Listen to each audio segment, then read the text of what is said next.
Okay, welcome ladies and gentlemen to 8.2. This is what we call the Law of Cosines. This is to go along with our Law of Sines section from 8.1. This is actually it's a pretty straightforward law. This one doesn't have any of that ambiguity like the SSA version. But let's just go ahead and get right into it. Now, there are ways to derive this equation, but I'm going to kind of leave that out of the video today. I'm just going to kind of give you the law of sines itself.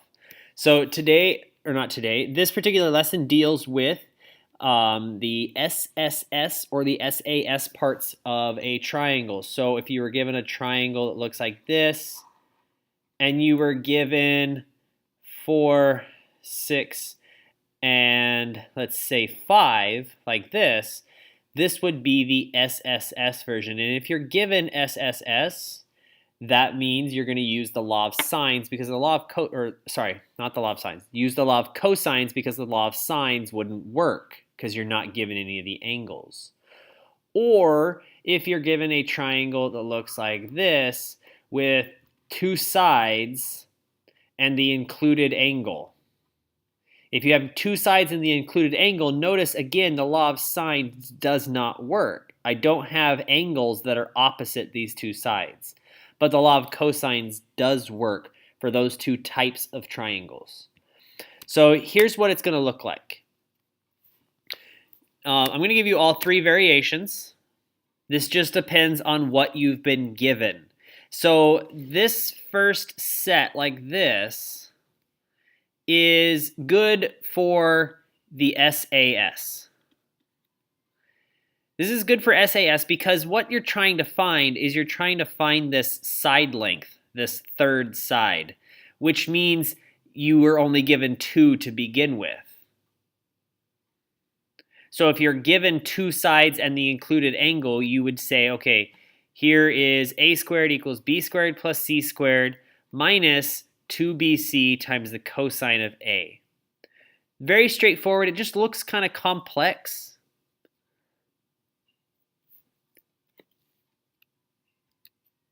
There is a second form. This is for the SSS version.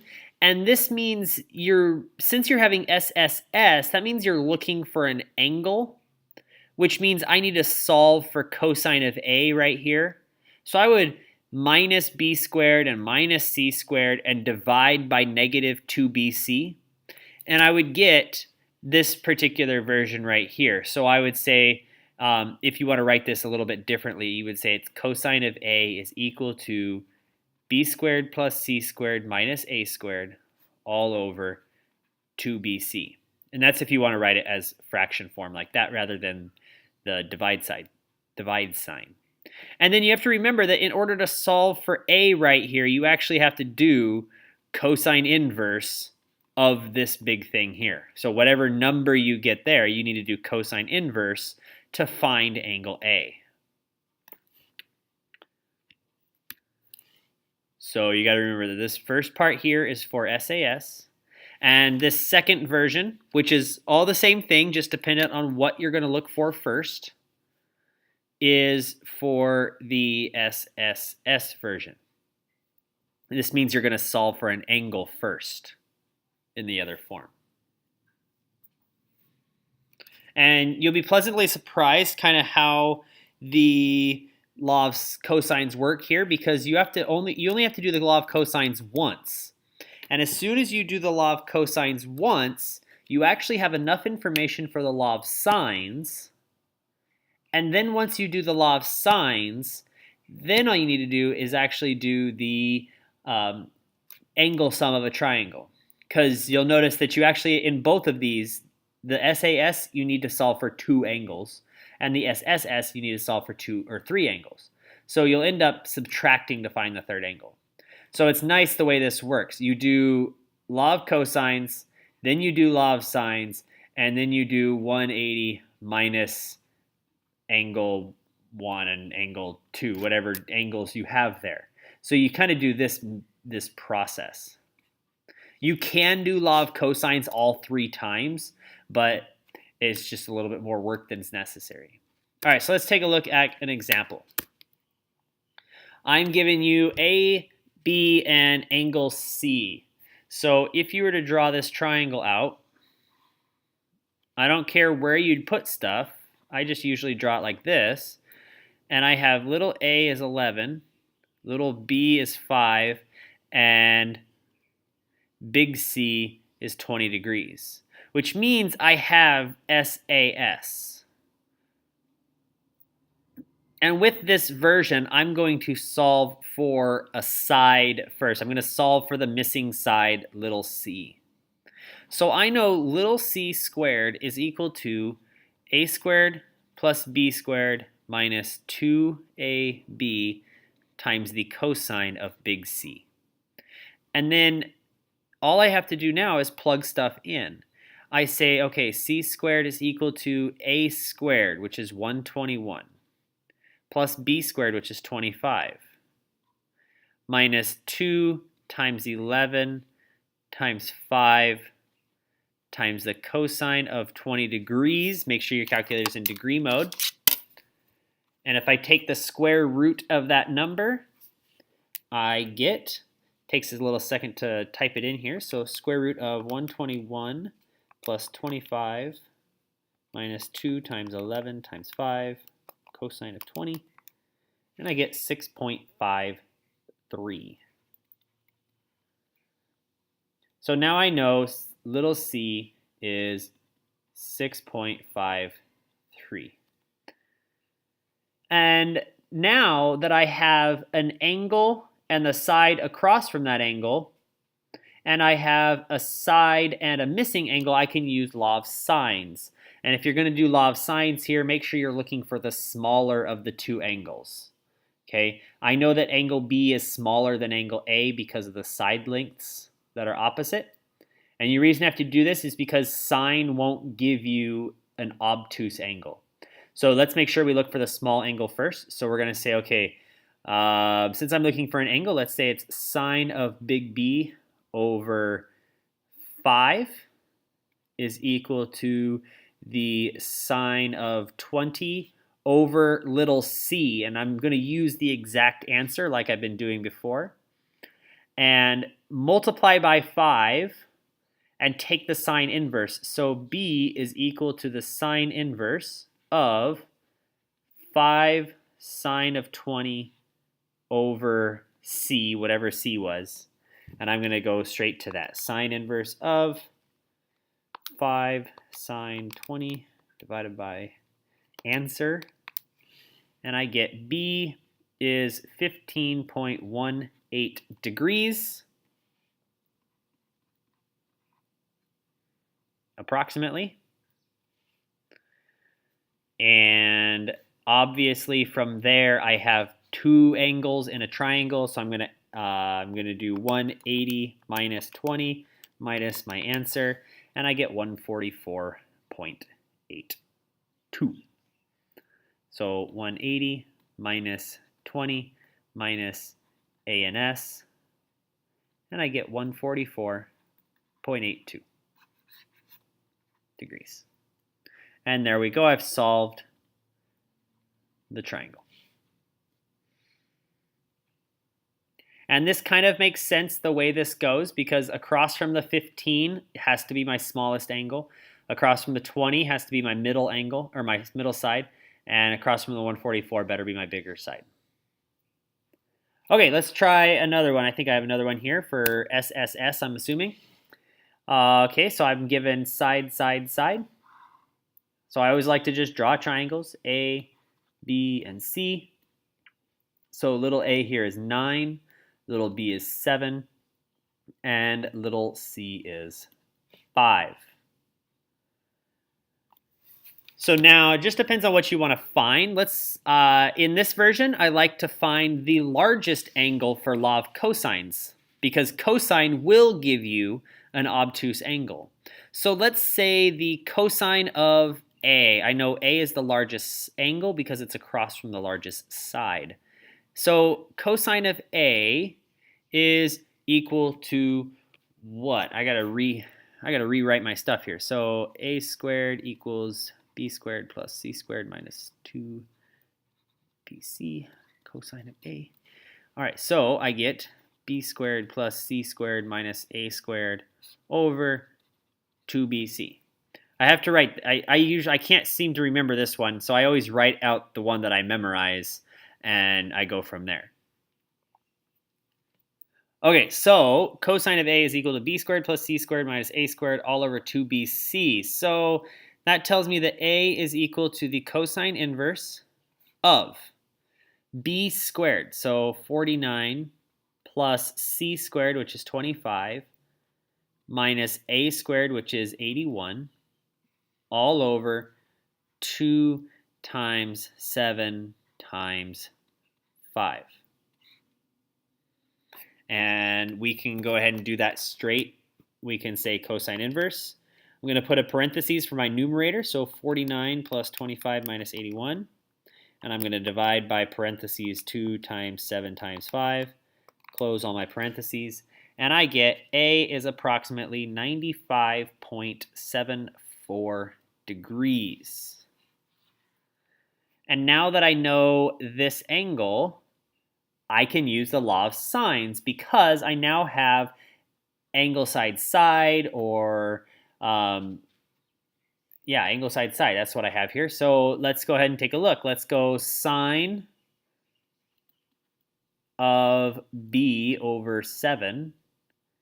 I don't have to find the smaller angle now because A is my only obtuse angle that's allowed in my triangle, so it doesn't matter which one you do now. So sine of b over 7 equals the sine of a over 9, and I'm going to use a because I'm going to use the exact answer I got before.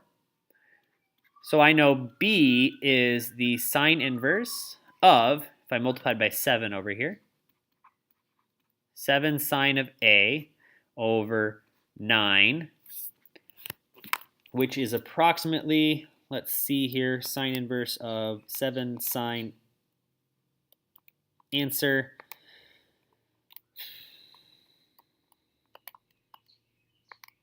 Divided by 9, and I get 50.70.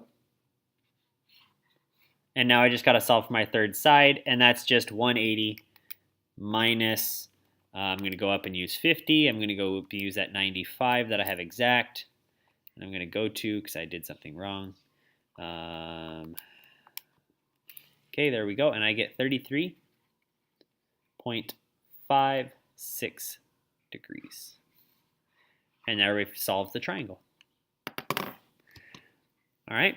So here's this first one that I gave you is the SAS version. So this was SAS. And the second one here was SSS. Oops. Forgot I had another word problem on here.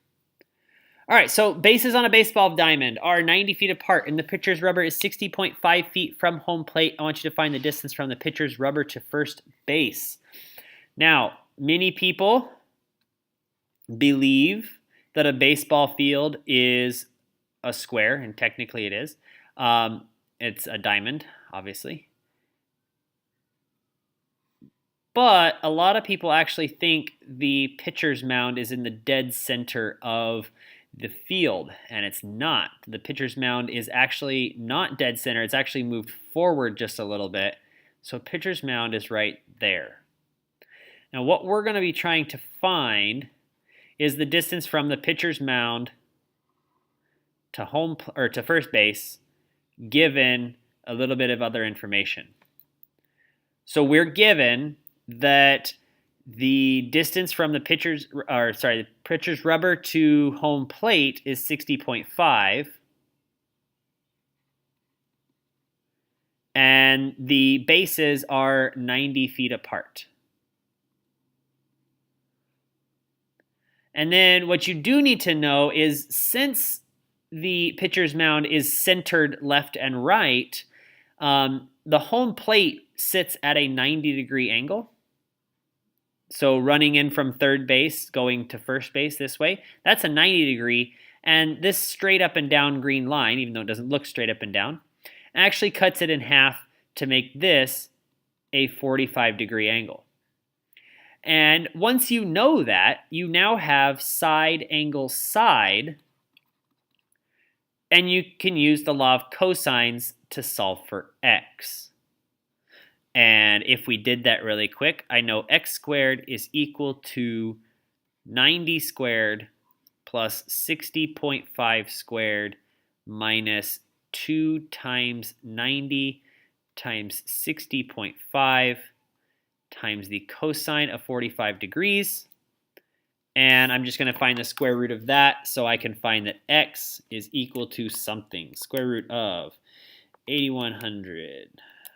Let's just do 90 squared plus 60.5 squared minus 2 times 90.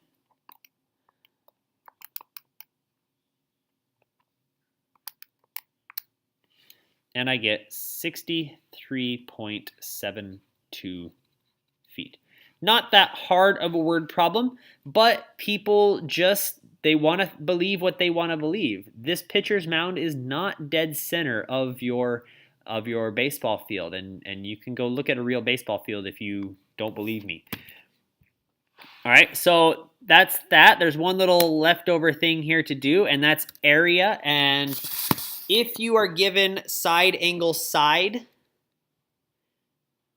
you can find the area by doing half of BC times the sine of A. And I think I gave this to you on the last lesson, but I'm giving it to you again. With side angle side, it's half BC sine of A. So if you're given something like this, and you are given A, B, and C, here's little c, and here's little b, and here's angle A. So if you're given side angle side, it's 1/2 times b times c times the sine of angle A. That'll give you the area of your triangle. And what's really cool is you can actually find the area of a triangle if you're only given side, side, side, and that doesn't require any trigonometry. And it's called Heron's formula, named after somebody in ancient times. And what it is I'm going to write this a little bit differently. Oops, let's write it over here. Square root of s times s minus a, s minus b, times s minus c. And a, b, and c are the side lengths of your triangle. And s is what we call kind of a, I think they call it the semi-average. It's taking the sum of the three sides of your triangle and dividing by 2. So if I had side lengths of 6, 5, and 4, and that's all you were given, you would do, to find s, you would say it's 6 plus 5 plus 4 all over 2, which is 7.5. And then you would do 7.5 times 7.5 minus 6 times 7.5 minus 4 and 7.5 minus 5. And that would be the area of your triangle. Just straight up, no trigonometry involved. But it is kind of cool formula, one that you're going to be asked to do here. And that's going to leave with this. I'm going to not do that because I just kind of did the example there. Leave you with your assignment that's on your assignment sheet. Have a good evening, afternoon, and I will see you guys tomorrow.